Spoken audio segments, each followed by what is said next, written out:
For your entire life, you have been misled about the true nature of exercise.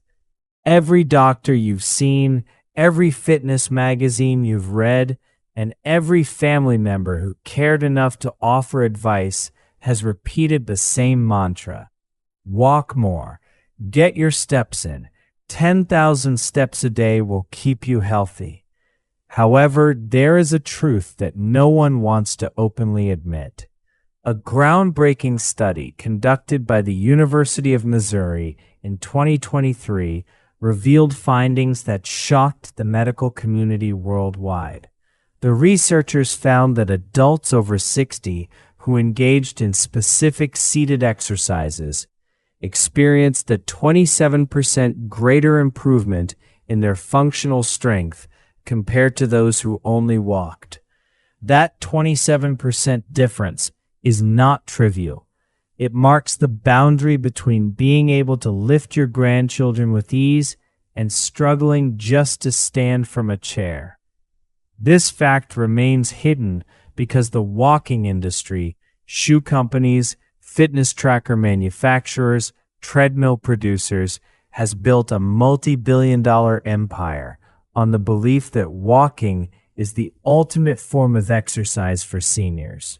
Orthopedic surgeons, however, have understood the reality for decades.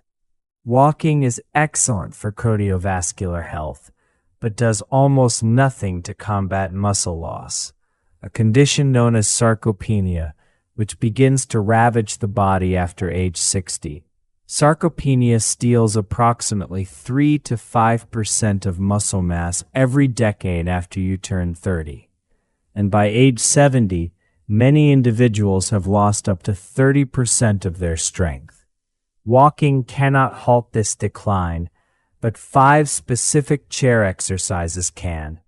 A 2022 study led by Harvard Medical School monitored over 2,000 seniors for 18 months and found that those performing seated resistance exercises actually gained muscle mass, while the group focused on walking lost muscle mass. Both groups were the same age and had similar health conditions, yet their outcomes diverged dramatically.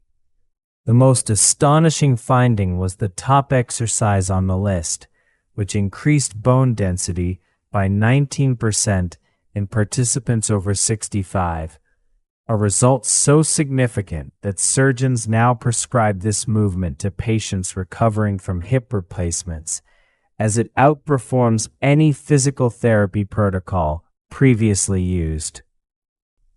Before diving into these exercises, share your age and where you're watching from in the comments below. We read and respond to every comment.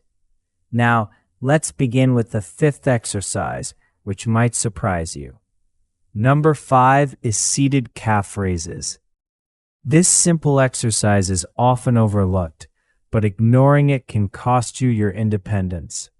Seated calf raises involve sitting in a chair and lifting your heels off the ground.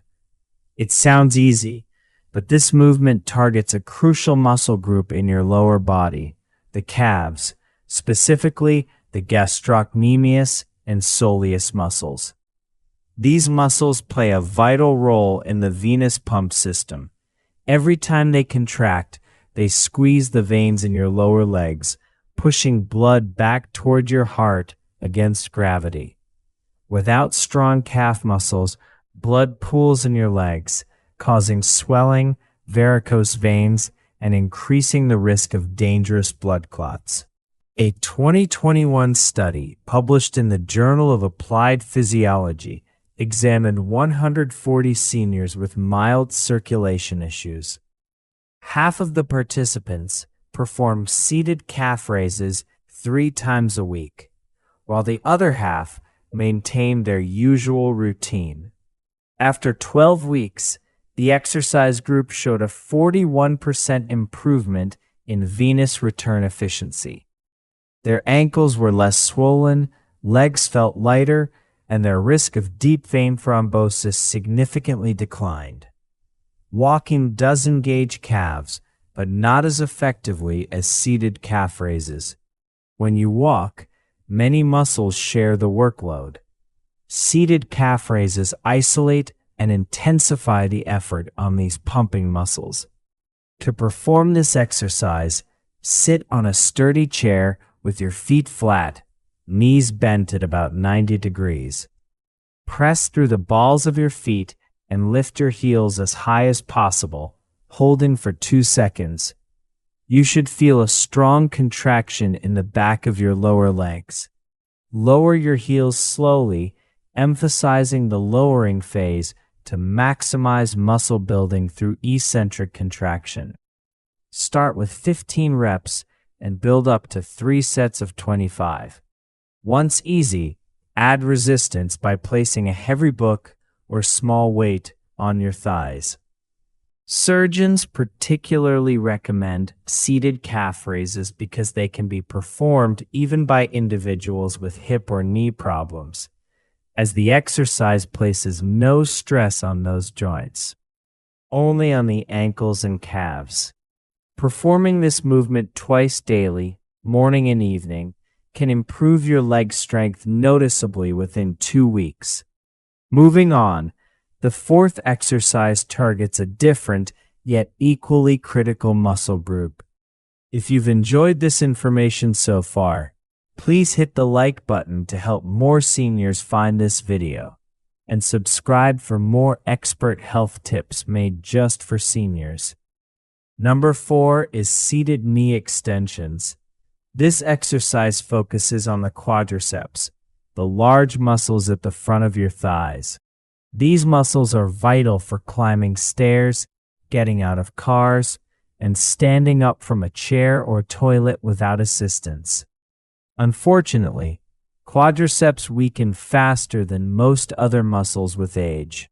A 2020 study from the University of Vermont tracked 400 adults over 5 years and found that those who did not perform targeted leg exercises lost an average of 16% of their thigh muscle mass. In contrast, those who did seated knee extensions 3 times a week gained 4% muscle mass, a 20% difference from one simple exercise. Walking barely activates your quadriceps on flat ground. They only engage slightly when swinging your leg forward, and do not work against significant resistance.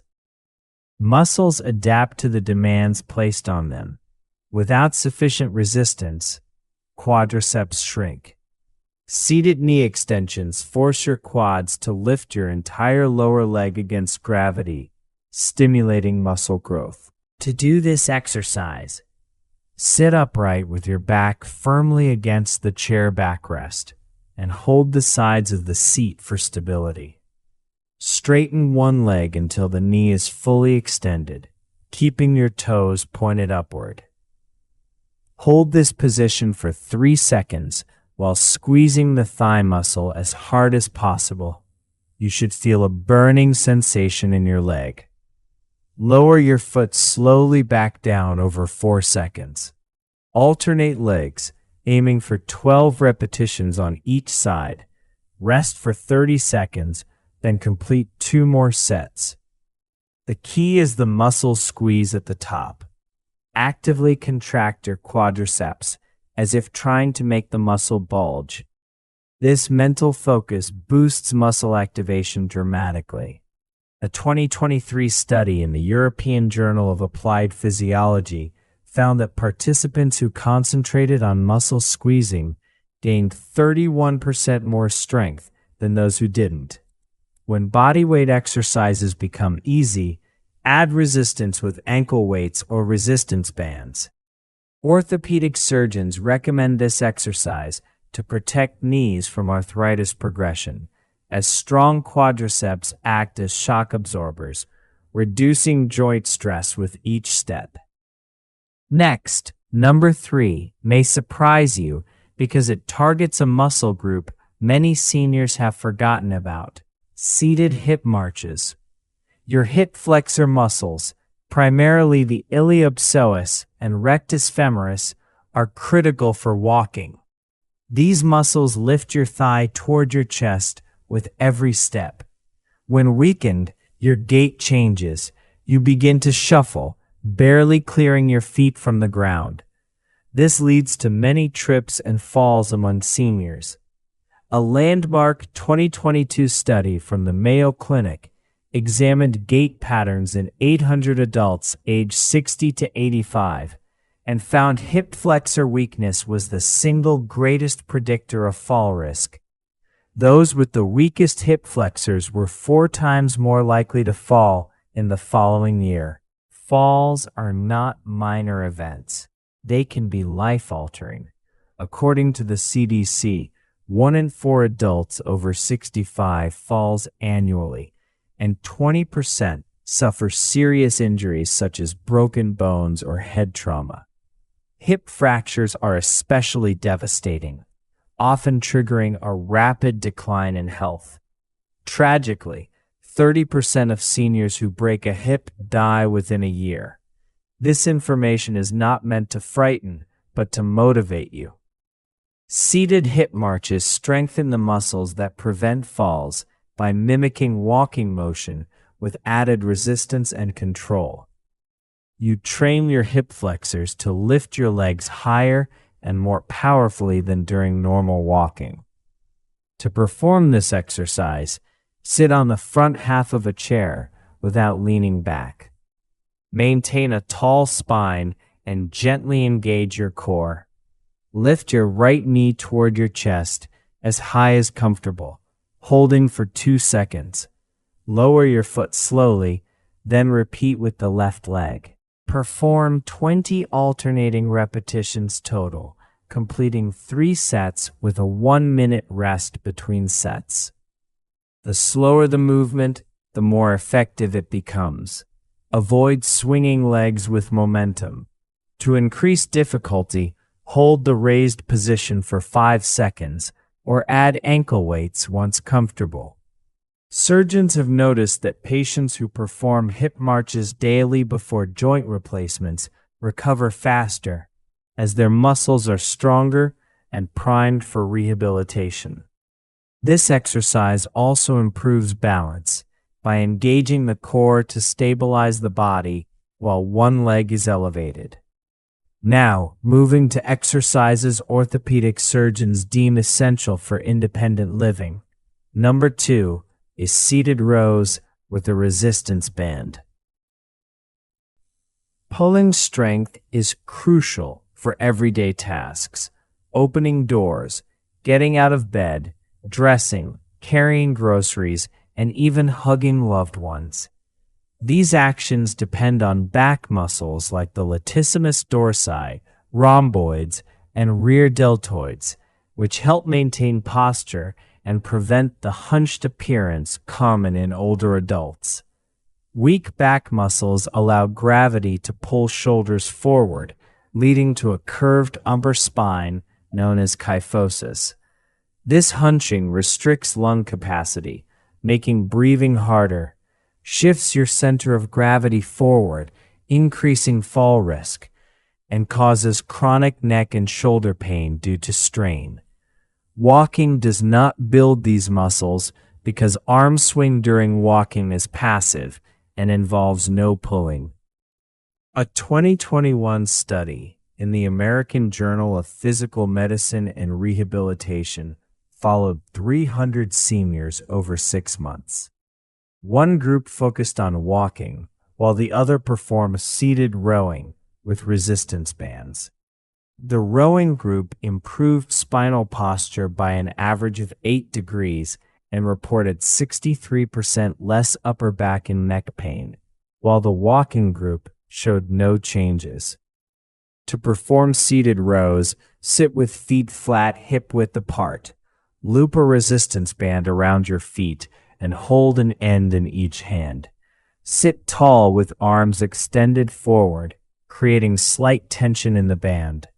Pull your elbows back, squeezing shoulder blades as if pinching a pencil between them, bringing hands toward your ribs.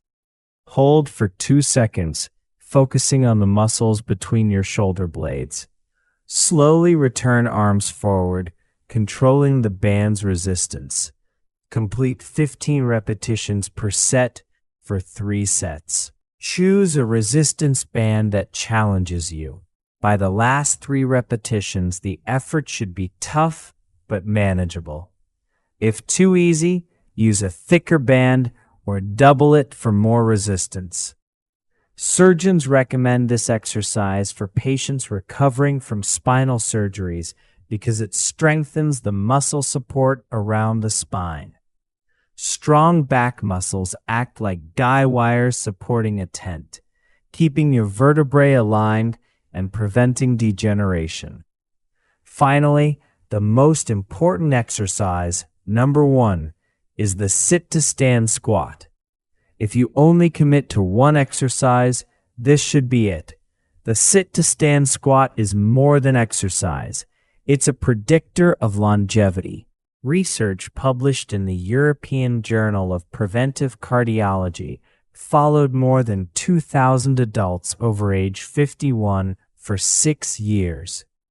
Those unable to rise from the floor without using their hands were 5 to 6 times more likely to die during the study period.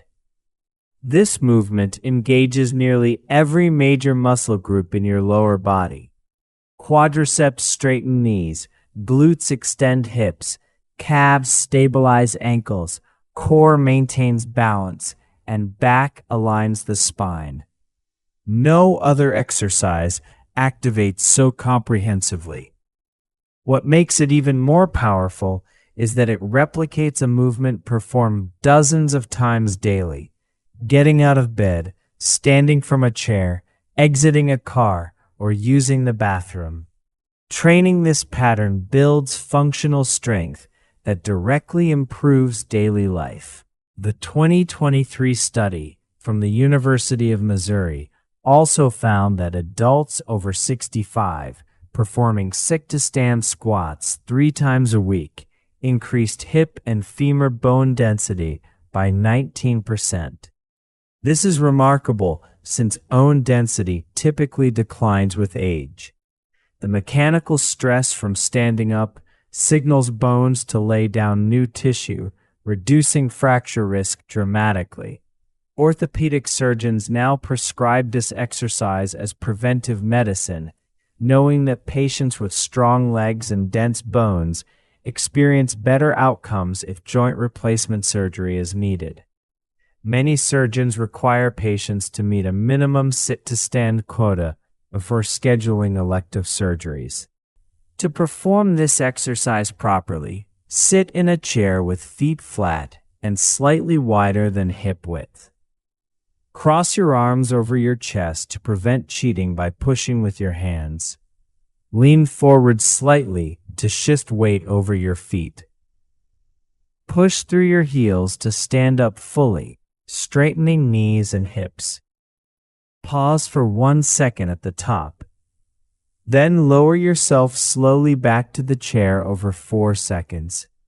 Gently touch the seat without fully relaxing, and begin the next repetition immediately. The slow lowering phase, or eccentric contraction, is where most strength gains occur. If you plop down, you lose half the exercise's benefit. Beginners should start with 10 repetitions and progress to 3 sets of 15. To increase difficulty, hold a light weight against your chest or slow the descent to 6 or 8 seconds. Perform every other day to allow muscle recovery. Within 4 weeks, daily activities like climbing stairs and rising from low sofas will feel easier, and you'll regain confidence in your mobility. These 5 exercises constitute what orthopedic surgeons wish every patient over 60 would practice. Walking certainly has its place. Cardiovascular health matters, but maintaining independence, preventing falls, preserving bone density, and keeping muscles strong enough to enjoy life demands targeted resistance training. The scientific evidence is overwhelming, and the medical community agrees. Seated exercises challenging your muscles against resistance yield superior functional strength compared to walking alone. You don't need a gym membership, expensive equipment, or to be an athlete. All you need is a sturdy chair, perhaps a resistance band, and just 15 minutes 3 times per week. This small investment of time can add years of active, independent living to your life. Begin with exercise number 5 today. Master it over the next week. Then add number 4. Progress at your own pace. By the time you reach the sit-to-stand squats, your body will be ready for the challenge, and your future self will thank you for the strength you built. Now we want to hear from you. Which of these 5 chair exercises are you most excited to try first? Have you ever been told that walking is the only exercise you need after 60? Share your experiences and opinions in the comments below. We'd love to hear from you.